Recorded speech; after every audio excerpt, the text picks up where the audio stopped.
नमस्कार, बहुत स्वागत आप सभी का। जी मध्य प्रदेश छत्तीसगढ़ देख रहे हैं आप। मैं हूं आपके साथ कोमल गंगवार। दोपहर के 12 बज चुके हैं। शुरुआत कर रहे हैं दिन दहाड़े की बड़ी खबर के साथ। तो ग्वालियर में बदमाशों के हौसले बुलंद हो चले हैं। बाइक सवार दो बदमाशों ने फायरिंग की है, जहां फायरिंग कर दोनों बदमाश फरार भी हो गए हैं। आपको बता दें कि विक्रम और पवन पर फायरिंग के आरोप है और सीसीटीवी में पूरी घटना कैद भी हुई है। सूचना मिलते ही पुलिस मौके पर पहुंची है। पीतांबरा कॉलोनी में देर रात की यह घटना है। ग्वालियर के हजीरा थाना का पूरा ये मामला बताया जा रहा है। तो बदमाशों के हौसले कितने ज्यादा बुलंद है, सीसीटीवी फुटेज में साफ तौर पर नजर आ रहा है। अब ये फायरिंग क्यों की गई अभी तक स्पष्ट नहीं हुआ है। फिलहाल ये फुटेज इस वक्त हम आपको दिखा रहे हैं। तो फायरिंग करने के बाद ये बदमाश यहां से फरार भी हो गए और अब फिलहाल इस मामले में छानबीन चल रही है। बाइक सवार दो बदमाशों ने यह फायरिंग की थी, जिनकी एक्सक्लूसिव तस्वीरें इस वक्त हम आपसे साझा कर रहे हैं।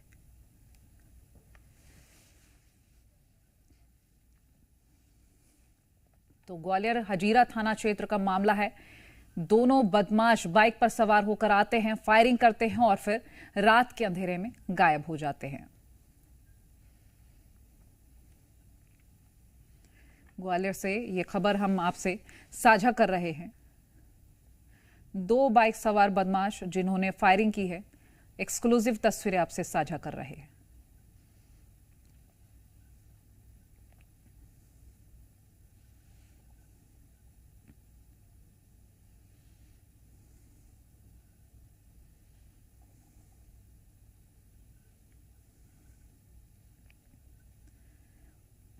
तो फिलहाल ये बदमाश कौन थे, क्यों फायरिंग की, अभी तक स्पष्ट नहीं हो पाया है। लेकिन सीसीटीवी फुटेज के आधार पर कार्रवाई चल रही है, जांच चल रही है। ये घटना की तस्वीरें एक्सक्लूसिव आप देख रहे हैं। ग्वालियर के हजीरा थाना का मामला।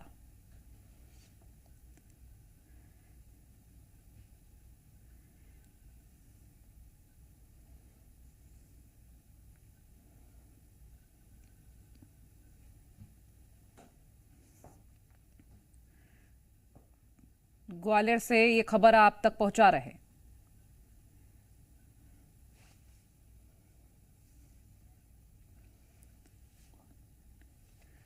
करतार हमारे साथ जुड़ गए अधिक जानकारी के लिए। करतार, क्या कुछ पता चल पाया इस घटना से जुड़े, क्यों फायरिंग की गई थी, कौन थे ये बदमाश? हजीरा इलाके का मामला सामने आया है, जहां बदमाश बेखौफ होकर जमकर फायरिंग करते हैं। फायरिंग करने के बाद वहां से फरार हो जाते हैं। हालांकि पुलिस ने इस में सीसीटीवी आया है, सीसीटीवी के आधार पे एक गिरफ्तारी करने की बात कर रही है। उसमें कुछ लोगों के नामजद भी दर्ज कराए हैं, लेकिन पुलिस का ऐसा भी कहना है कि संदिग्ध भी हो सकती है। हो सकता है ये फरियादी है, वही खुद से वो कोई रचना तो नहीं रचना, तो तमाम एंगल से जांच वो कर रही है। लेकिन फिलहाल वहाँ फायरिंग हुई है और फायरिंग के बाद में बदमाश वहां से फरार हो गए हैं। जी चलिए, बहुत शुक्रिया करतार ये जानकारी हमसे साझा करने के लिए। खबर सागर से, जहां बरोदिया नौनागिर हत्याकांड से जुड़ी बड़ी अपडेट सामने आई। हत्याकांड के 13 आरोपी कोर्ट से बरी हो गए हैं। सबूतों के अभाव के चलते ये आरोपी कोर्ट से बरी किए गए हैं। बता दें 24 अगस्त 2023 में नितिन की हत्या हुई थी। छेड़छाड़ का विरोध करने पर नितिन की हत्या हुई थी। तो सबूतों के अभाव में ये लोग बरी हो गए हैं और 13 आरोपी इस हत्याकांड में बरी हुए हैं। 24 अगस्त 2023 का मामला।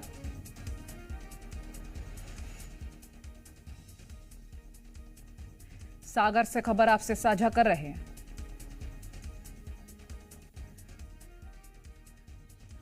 महेंद्र दुबे हमारे साथ फोन लाइन पर जुड़ गए अधिक जानकारी के लिए। महेंद्र, सबूतों के अभाव पर 13 आरोपी बरी कर दिए गए हैं, क्या जानकारी और मिल पाएगी?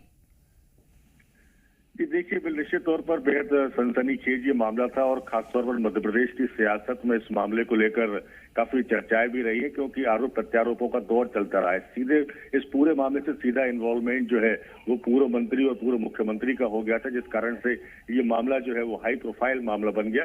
लेकिन पुलिस जो है वो इन आरोपियों के खिलाफ जो है वो सबूत नहीं जुटा पाई, जिस कारण से कोर्ट में जब चालान पेश किया गया, उसके बाद जब पैरवी हुई तो इन 13 आरोपियों को बरी कर दिया गया है। फिलहाल इस नितिन हत्याकांड को लेकर जो चर्चाएं इस इलाके में है वो भी कई तरह की है कि किसी राजनीतिक दबाव के कारण तो पुलिस ने ऐसा नहीं किया, या फिर वाकई में पुलिस को इस तरह के सबूत नहीं मिले। तो कुल मिलाकर 13 आरोपियों का कोर्ट से बरी होना अपने आप में काफी महत्वपूर्ण है और अब देखना ये होगा कि आने वाले दिनों में इस मामले में और क्या आगे होता है। चलिए, बहुत शुक्रिया महेंद्र ये जानकारी हमसे साझा करने के लिए।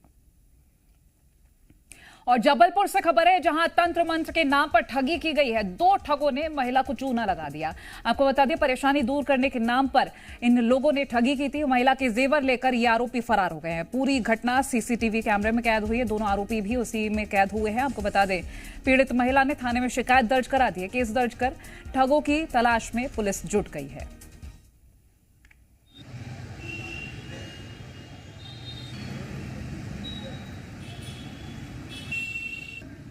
जो व्यक्ति मेरे को बेटी बोल रहा था, उसने सामने वाले व्यक्ति को बोला कि आप अपना बैग इनको अपनी बहन को पकड़ा दो, तो मैं इसमें यानी मनोकामना पूर्ति के लिए इसमें फूंक मारता हूँ और तुम 10-25 कदम चल के वापस आ जाओ। उसने मेरे को बैग पकड़ाया, वो 2-3 मिनट बाद वापस आ गया। मैंने उसको बैग वापस दे दिया। उसके बाद वो व्यक्ति बोलता है कि आप अपना बैग भी इनको दे दो। मैंने कहा मैं अपना बैग नहीं दूंगी। तो बोले नहीं, वो अपनी थैली आपको दे के गया है और आपको बहन बोल रहा है, मैं बेटी बोल रहा हूँ। बस 10 कदम की तो बात है, आप 10 कदम चल के वापस आ जाओ। तो मैं राजा रसगुल्ला तक बढ़ी हूँ, पलट के आई, देखा तो वो लोग थे नहीं। तो लोग मिले और उनको अपनी बातों में लगाया है। इस घटना में पुलिस वाला नहीं बताया है। उन्होंने अपने आप को एक चमत्कार करने के आध्यात्मिक गुरु जैसा बताकर उनको और उनके गहने उतरवा लिए और फिर कुछ दूर आगे तक उनको एक आदमी लेकर गया और फिर वापस जब आया तो जो दूसरा व्यक्ति था वो वहाँ नहीं था और इस तरीके से वो लोग वहाँ से उनके जेवरात लेकर चले गए हैं। इस घटना की रिपोर्ट पर थाना कोतवाली में अपराध पंजीबद्ध किया गया है और हमारी 5 टीमें इसमें सीसीटीवी फुटेज के आधार पर इनकी तलाश में लगी हुई। कुलदीप बबेले हमारे साथ लाइव जुड़ गए अधिक जानकारी के लिए। कुलदीप, ये ठग कौन थे? क्या कोई सुराग हाथ लग पाया है? पूरी जानकारी दीजिएगा। जी देखिए, ठगों के बारे में अभी फिलहाल सुराग नहीं लग पाया है। जबलपुर की जो कोतवाली पुलिस है, इस सीसीटीवी फुटेज के आधार पर इन दोनों ठगों की तलाश कर रही है। बताया जा रहा है कि जो ठग है वो आपस में साथी बताए जा रहे हैं। साथ ही यह बताना चाहूंगा कि जबलपुर में यह कोई पहला मामला नहीं है। लगातार एक के बाद एक इस तरह की वारदातें हो रही हैं और खासकर महिलाओं को शिकार बनाया जा रहा है। उन्हें प्रलोभन देकर या फिर डर या भय दिखाकर इस तरह की वारदातें लगातार की जा रही हैं। पहले भी पुलिस वाला बनकर 2 महिलाओं के साथ ठगी की गई थी। अब इस बार बाबा बनकर, कथित तांत्रिक बनकर महिला को ठगा गया है। चूंकि महिलाएं काफी धार्मिक प्रवृत्ति की होती हैं और जल्दी इन बाबाओं के झांसे में आ जाती हैं, लिहाजा ऐसा ही कुछ जो चंद्रकला जैन है उनके साथ भी हुआ। जो कथित बाबा है उसने महिला को उनके घर की समस्याएं बताई और फिर साथ में इसके बाद उन्हें भय दिखाया और कहा कि वो उनकी पूरी परेशानी दूर कर देगा और इसके बाद उन्हें इस तरह से जो उनके जेवरात हैं वो उतारवा लिए। अपने साथी के साथ मिलकर महिला को चूना लगाया है। फिलहाल जो कोतवाली पुलिस है उसने मामला दर्ज कर लिया है और सीसीटीवी फुटेज के आधार पर आरोपी कथित तांत्रिक की तलाश में जुट गई है। निश्चित तौर पर। चलिए, शुक्रिया ये जानकारी हमसे साझा करने के लिए। और शाहजहांपुर में किसान की हत्या लाठियों से पीट कर दी गई। आपको बता दें, घर से दूर किसान का शव बरामद हुआ है। ग्रामीणों ने किसान का यहां पर शव देखा तो पुलिस को सूचित किया। मौके पर पुलिस की टीम पहुंची और एफआईआर दर्ज कर मामले की जांच में जुट गई है। आसपास के क्षेत्र में पूछताछ जारी है।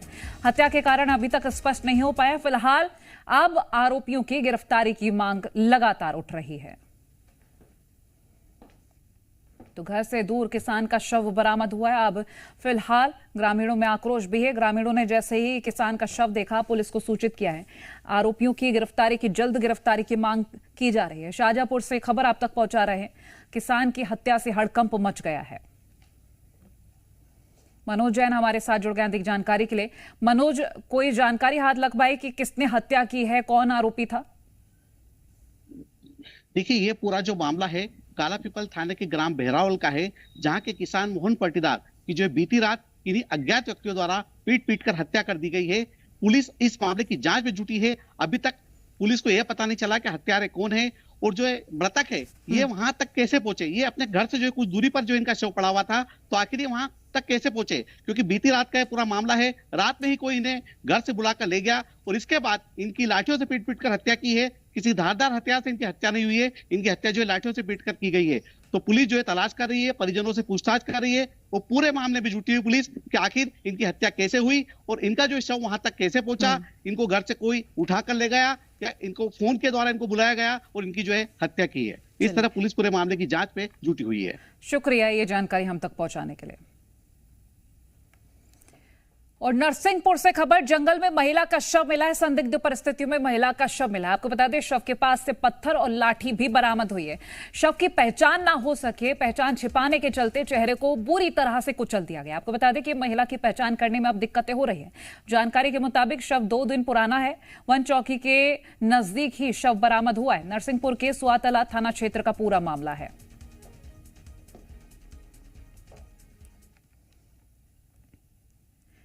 तो महिला के शव की शिनाख्त करने में काफी दिक्कतें आ रही हैं, क्योंकि चेहरे को बुरी तरह से कुचल दिया गया है ताकि पहचान ना हो पाए। वहीं शव के पास से पत्थर और लाठी भी मिली है।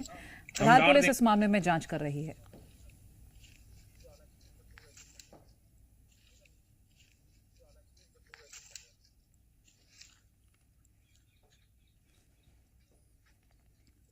दिनेश विश्वकर्मा हमारे साथ जुड़ गए अधिक जानकारी के लिए। दिनेश, कोई जानकारी लग पाई कि किस महिला का शव था, कहां की रहने वाली थी? जी बिल्कुल, बता दूं कि मामला नरसिंहपुर जिले की सुअतला थाना अंतर्गत इंदिरा नगर के जंगल का है, जहां पर एक 45 वर्षीय महिला की सिर पर पत्थर मार के निर्मम हत्या कर दी गई है, जिससे कि उस महिला की पहचान ना हो सके। वैसे यह महिला करीब 2 दिन पुराना सब बताया जा रहा है। वहीं जैसी पुलिस को सूचना मिलती है, मौके पर पुलिस पहुंचती है और महिला के शव को पोस्टमार्टम के लिए पहुंचा दिया गया है। वहीं आरोपी की लगातार पुलिस तलाश कर रही है, लेकिन अभी तक आरोपी पुलिस की गिरफ्त से बाहर है। जी चलिए, शुक्रिया ये जानकारी हम तक पहुंचाने के लिए। और देखिए, छत्तीसगढ़ में पोस्टर पॉलिटिक्स लगातार जारी है। बीजेपी ने कांग्रेस का एक और पोस्टर जारी किया है, जिसमें परिवारवाद को लेकर पोस्ट किया गया है। परिवारवाद में लिप्त है कांग्रेस, बीजेपी की तरफ से यह कहा गया है। और यह भी कहा गया है कि कांग्रेस कार्यकर्ताओं के साथ नाइंसाफी हो रही है। तो छत्तीसगढ़ पोस्टर पॉलिटिक्स लगातार जारी है। एक और पोस्टर जारी किया गया है साइट पर, और बीजेपी की ओर से पोस्टर जारी कर कहा गया है कि कांग्रेस कार्यकर्ताओं के साथ नाइंसाफी हो रही है। परिवारवाद को लेकर यह पोस्टर जारी किया गया है। परिवारवाद में लिप्त कांग्रेस नेता, बीजेपी की ओर से कहा गया है। और ये पोस्टर भी हम आपको दिखा रहे हैं।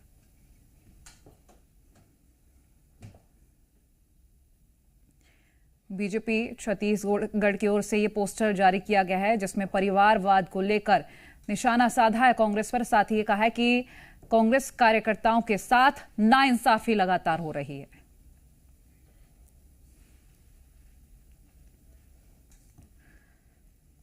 और राजधानी रायपुर से खबर, जहां नगरीय निकाय चुनाव पर सियासत काफी गर्मा गई है। बीजेपी कांग्रेस में पोस्टर वॉर जारी है। बीजेपी के 20 में से 18 वादे अधूरे हैं, कांग्रेस की ओर से कहा गया है। पोस्टर जारी करके बीजेपी का कांग्रेस पर तंज सामने आया है। बीजेपी की ओर से यह कहा गया है कि रायपुर को कांग्रेस ने खोदापुर बना दिया है। तो ये पोस्टर एक और हम आपको दिखा रहे हैं। लगातार पोस्टर पॉलिटिक्स जारी है। एक और कांग्रेस की ओर से कहा गया है कि क्या हुआ, और दूसरी ओर पोस्टर जारी कर बीजेपी की ओर से कहा गया है रायपुर को खोदापुर बना दिया है। राजेश निषाद हमारे साथ लाइव जुड़ गए अधिक जानकारी के लिए। राजेश, निकाय चुनाव से पहले पोस्टर पॉलिटिक्स काफी चरम पर नजर आ रही है। बीजेपी वर्सेस कांग्रेस साफ तौर पर देखा जा सकता है।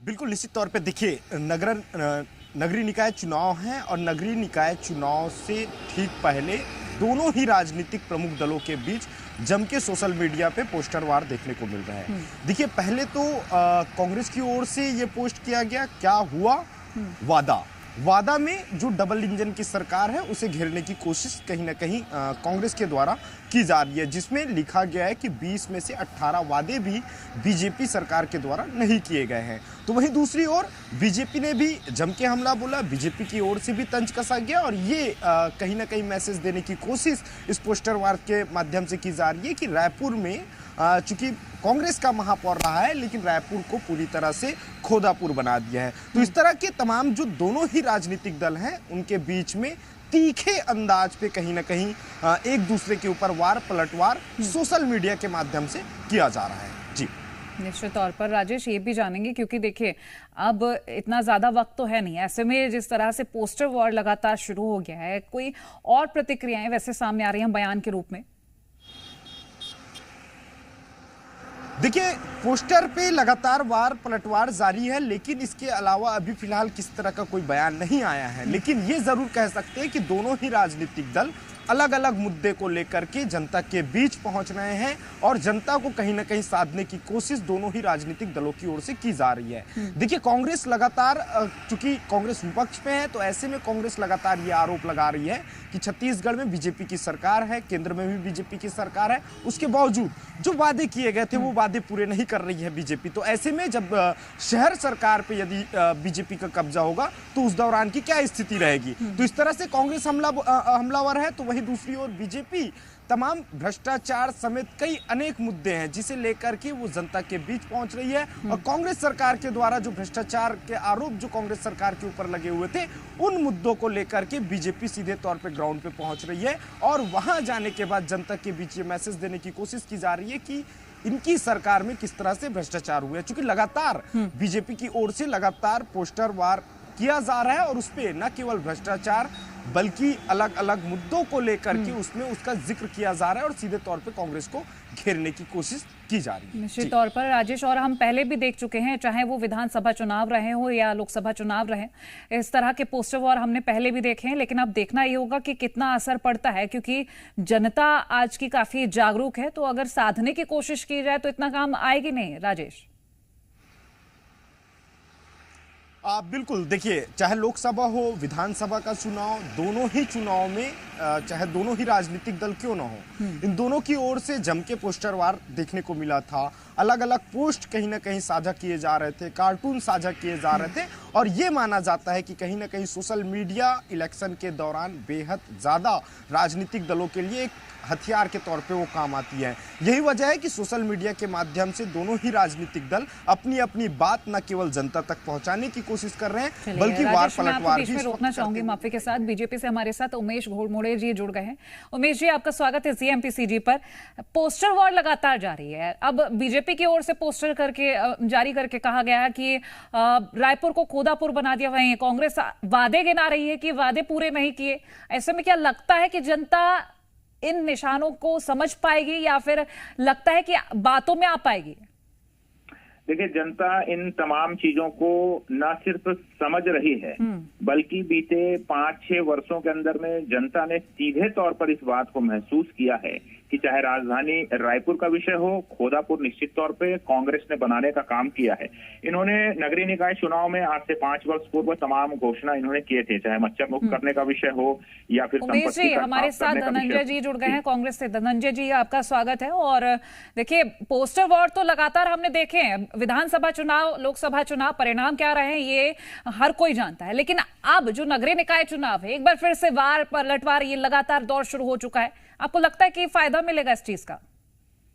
देखिए, प्रदेश की जनता समझ चुकी कि भारतीय जनता पार्टी की सरकार जो है वादा खिलाफी की है। मोदी की गारंटी फेल हो चुकी है और नगरीय क्षेत्रों में विकास के लिए इनके द्वारा कोई काम नहीं किया गया है। अब इनके पास झूठ, प्रोपेगेंडा, वही नफरत की राजनीति के अलावा कुछ बचता नहीं है। इस पोस्टर में सीमित रहेंगे। इस बार जो है जनता तय कर ली है कि सबक सिखाएंगे और इनको अपना काम बताना चाहिए। अब काम तो किए नहीं है, तो इस बार बचता क्या है कि वही बातें करो जो बातें जनता समझ चुकी कि भाजपा झूठ बोलती है। शहर में कहीं भी गड्ढा दिखता नहीं है। भारतीय जनता पार्टी के नेताओं के हाथ में जो मोदी भक्ति का पट्टी बंधा है, इनको खोलकर बाहर देखना चाहिए। सड़कें अच्छी है, नगरीय क्षेत्र में विकास हुआ है और भाजपा ने किया क्या है ये इनको बताना चाहिए। उमेश जी, आपने सुना धनंजय जी को? देखिए, जिनके पास 5 वर्ष सरकार में रहते और सरकार से जाने के बाद एक उपलब्धि नहीं है बताने के लिए, राजधानी रायपुर के अंदर कौन सा एक नया नारियल इन्होंने फोड़ दिया, ये तब भी नहीं बता पाते थे, अब भी नहीं बता पा रहे हैं। आज हम खुली चुनौती देते हैं कि एक काम गिरा दें, एक इंफ्रास्ट्रक्चर गिरा दें पूरे प्रदेश के अंदर में जो भूपेश बघेल के नेतृत्व में इन्होंने नींव रखी हो और वो पूरा हो गया हो। इनके पास है नहीं, तो ये केवल राजनीतिक बहानेबाजी कर रही है। ये धरातल पर नहीं है, जनता वास्तविकता समझती है। अच्छा उमेश जी, कांग्रेस हमेशा ये कहती रही है कि कुछ ऐसे गांव हैं जहां मूलभूत सुविधाएं अभी तक नहीं पहुंच पाई हैं। धनंजय जी का निशाना कहीं ना कहीं उस ओर भी जाता नजर आ रहा है।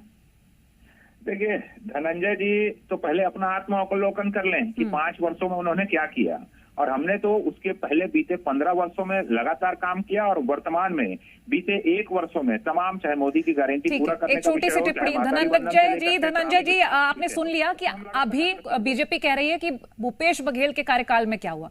एक 10 सेकंड में छोटी सी टिप्पणी दे दीजिए। भूपेश बघेल के सरकार में, कांग्रेस की सरकार में किसान खुशहाल हुए, महिलाओं को काम मिला, युवाओं को रोजगार मिला।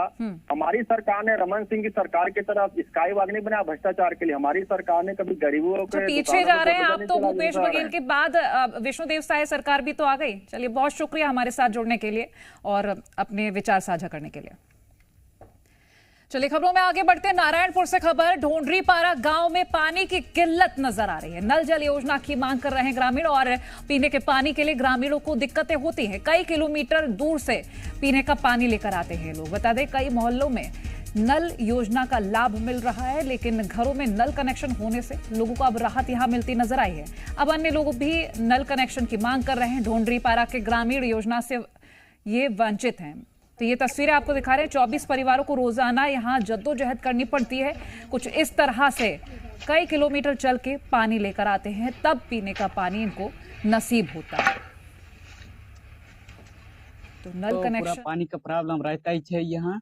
ये आधा किलोमीटर दूर से पानी लेकर आते हैं। इसका घर भी बन नहीं पा रहा है।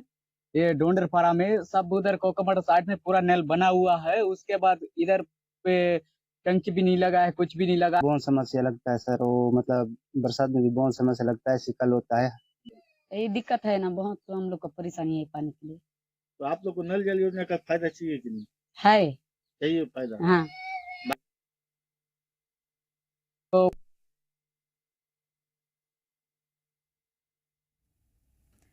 देखिए, यहाँ 24 ऐसे परिवार हैं जो रोजाना पानी के लिए जद्दोजहद करते हैं।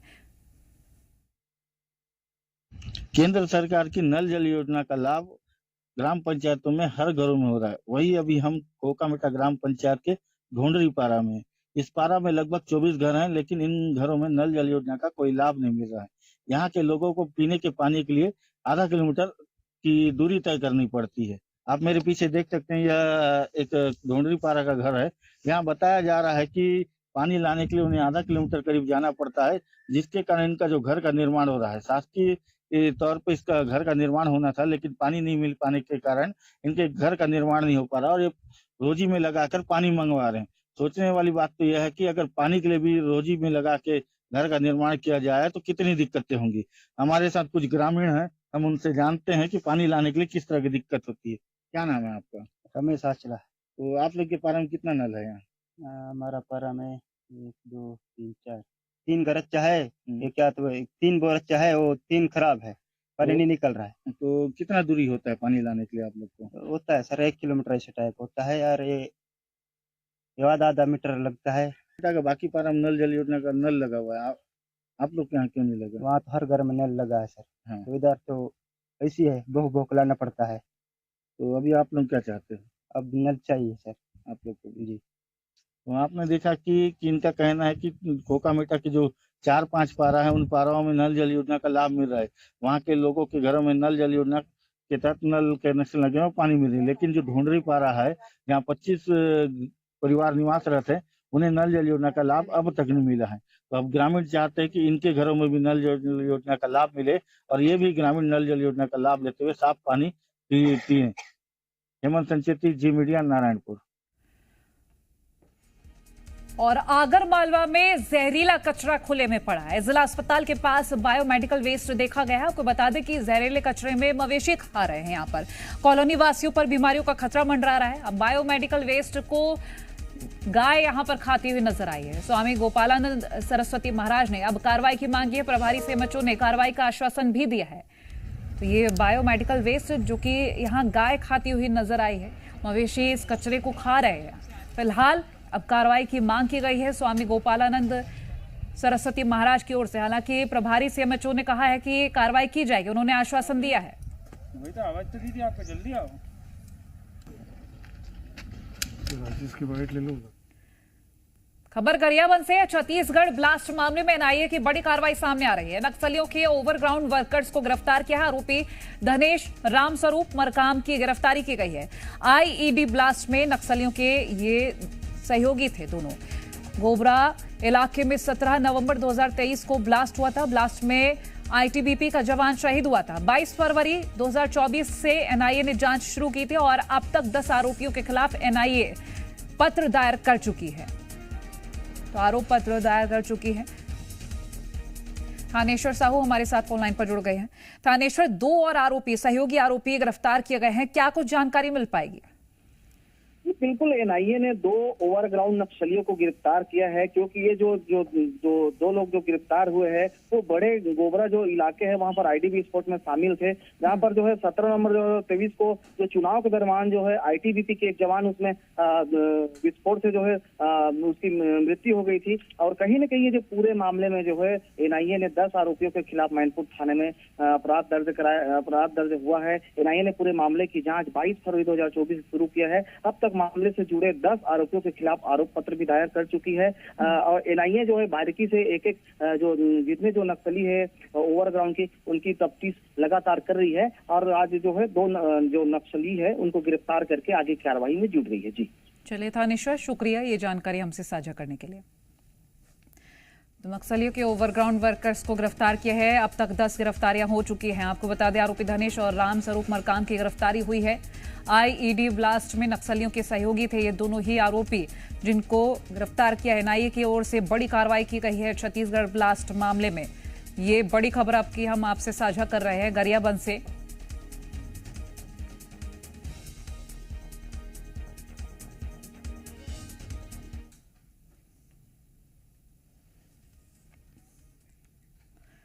और कांकेर में नक्सलियों ने हथियार डाले। 32 लाख के नक्सलियों ने सरेंडर किया है। 7 इनामी नक्सलियों ने आत्मसमर्पण कर दिया है। 25-25 हजार रुपए इनको प्रोत्साहन राशि दी जाएगी। तो मुख्यधारा से जुड़ गए हैं ये नक्सली जिन्होंने सरेंडर किया है। 7 इनामी नक्सलियों ने सरेंडर किया है, जो कि तस्वीरें हम आपको दिखा रहे हैं। 32 लाख के नक्सली जो कि इन्होंने सरेंडर किया है, और आत्मसमर्पण के बाद अब इनको 25-25 हजार रुपए की राशि दी जाएगी। तो इनको 25-25 हजार रुपए की प्रोत्साहन राशि दी जाएगी। एक्सक्लूसिव तस्वीर हम आपसे साझा कर रहे हैं। 7 इनामी नक्सली जिन्होंने सरेंडर किया है। और चलिए फिलहाल इस बुलेटिन में इतना ही। देखते रहिए जी मध्य प्रदेश छत्तीसगढ़।